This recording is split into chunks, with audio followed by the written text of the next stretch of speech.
5 signs that an elderly person may be in their last year of life. These are warnings that should never be ignored. Have you ever felt a quiet sense of anxiety creeping in, not sharp but lingering, making you not want to talk to anyone or even step outside? At first glance, it seems like just aging. Everything looks normal on the surface. But there's an underlying feeling that this isn't just fatigue. Sometimes the body sends very subtle, almost imperceptible signals that aren't symptoms of illness, but rather signs that deserve attention. Understanding these signals means you can provide the elderly person with what they truly need: warmth, peace, and presence. Not to fix, lift, or tidy up, but simply to be there. This information isn't easy to digest, but if you're listening to this now, it means you need it. You already feel it's time to look deeper. You'll learn about 5 signs that are important to recognize calmly and without panic. Pay special attention to the 4th sign. It's very important. I would like you to rate how helpful you found this information on a scale from 1 to 10. Imagine you arrive at a friend's house and there's an unusual silence. Once, an elderly person would rise early for breakfast, to watch their favorite show, to tend to their little routines. Now, they often stay in bed, not because they're sick, but as if they see no purpose in getting up. They sleep for 16 to 18 hours, refuse to go for walks, and hardly speak. I don't want to. I can't. Then they turn away again, facing the wall. At first, it seems like the reason might be fatigue, the weather, or low blood pressure, but after a few days, it becomes clear. This isn't just a coincidence, it's a state of being. During such periods, the body starts to conserve energy. It shuts down everything that isn't essential, like movement, conversation, and interest in the usual activities. This isn't a whim or laziness. It can be a sign of inner exhaustion, natural, physical, and quiet. This doesn't mean that something will happen tomorrow, but it's a signal to take it slow, not to demand energy or cheerfulness, but simply to be present, offering not active assistance, but attentive support. What's needed? It's that calm presence, a gentle word, a hand on the shoulder, the warmth of a blanket. No reproaches, no hurry. Sometimes the most important thing is just to sit in silence together, so that the person knows they're not being rushed or judged, but accepted for who they are in this moment, in this state, at this stage. In these moments, it becomes especially clear that helping doesn't mean getting someone back on their feet, but rather preserving silence and love where inner stillness begins. Another significant sign. You bring him a plate of his favorite soup, fragrant and hot, just like he always loved it. But he turns away, eating slowly and with effort, barely chewing. By the 3rd spoonful, he quietly says, "I don't want any more." Sometimes he simply closes his eyes, and other times he pushes the food away, as if it no longer matters. You offer something else, asking, "Maybe tea? A fruit compote?" But the answer is the same. "I don't need anything." These moments are confusing.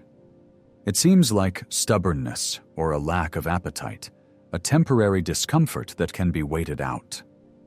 But it's important to understand. There may be much deeper reasons at play. When the body enters a stage of gradual decline, its need for food and water naturally decreases, as if it understands that it no longer requires the support it has relied on throughout its life. Digestion slows down, metabolism changes, and the brain and internal organs begin to operate in a more economical mode. What once seemed essential, a full meal, a glass of water, a snack, no longer elicits any response. This isn't about giving up on life.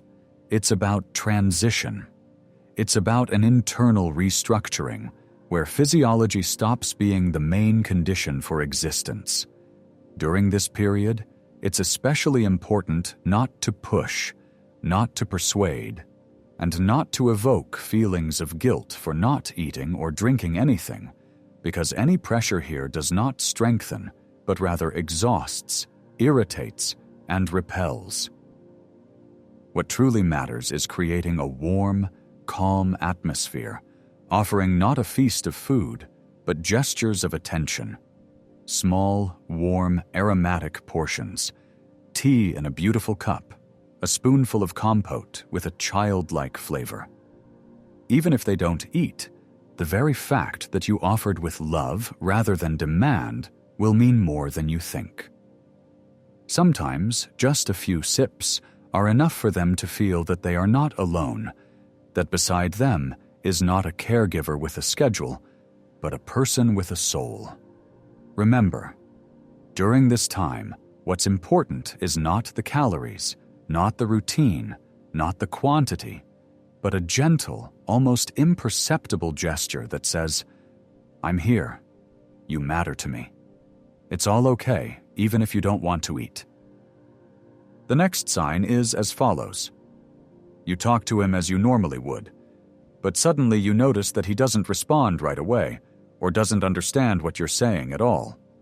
He might ask what day it is, even though you just told him a couple of minutes ago.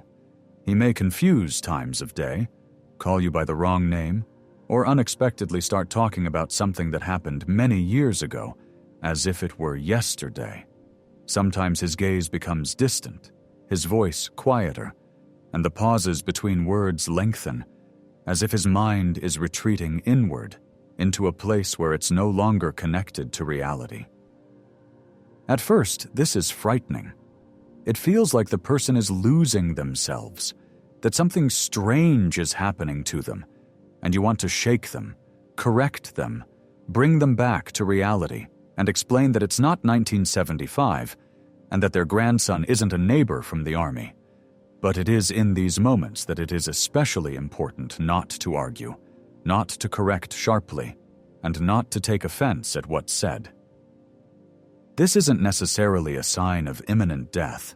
Sometimes a person just wants to close a chapter, to let go, to wrap up their life neatly and with dignity. They aren't always looking for answers. They speak to free themselves, and the greatest support in this is not to interrupt, not to turn away, but to listen until the very end. What's important is not to comfort with familiar phrases, but to look them in the eyes, nod, hold their hand, and speak from the heart. "I hear you. Thank you. You matter to me. I'm here for you. I'm here." Such moments are remembered for a lifetime.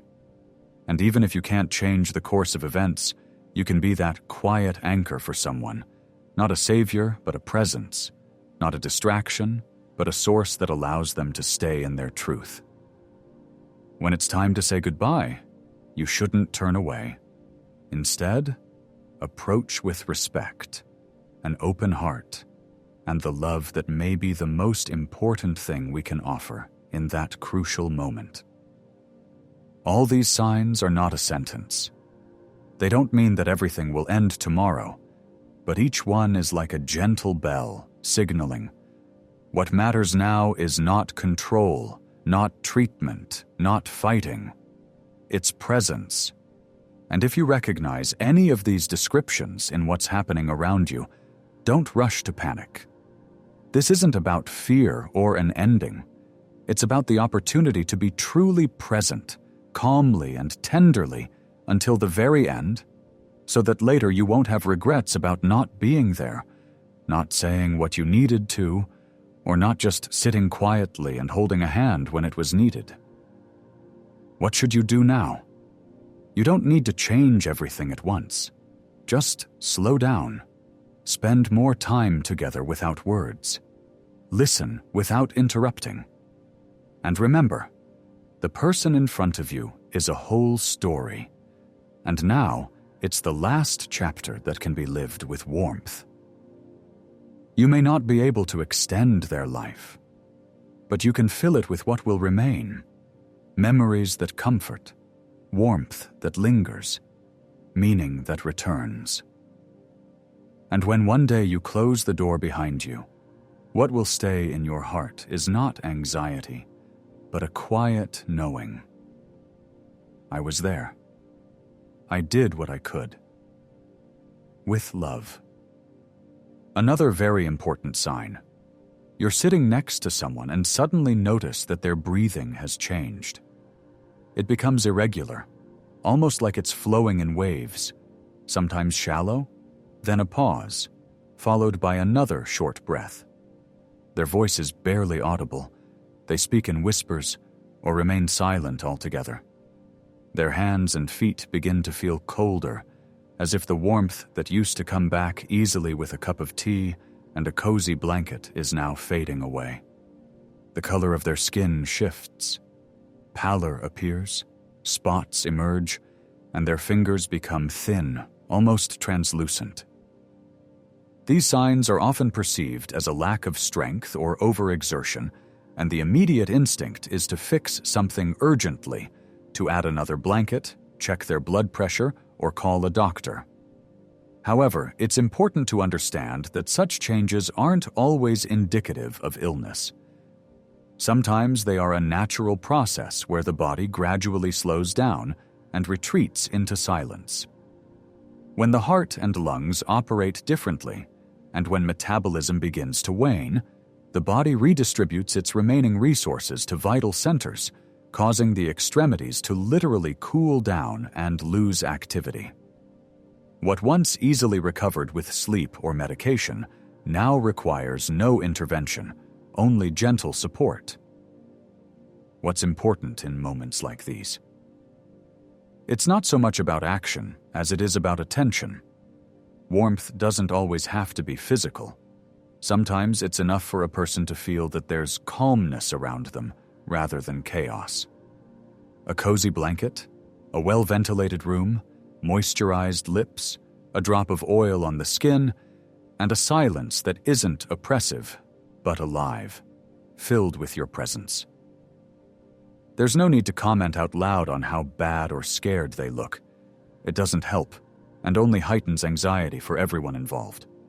It's better to simply say, quietly, "I'm here. Everything is calm. Just rest." It's important not to fight for the person they used to be, but to be with them as they are now, with a weakened voice, labored breathing, and a cold hand, yet still with the same soul that continues to feel, hear, and need you. Pay attention to this sign.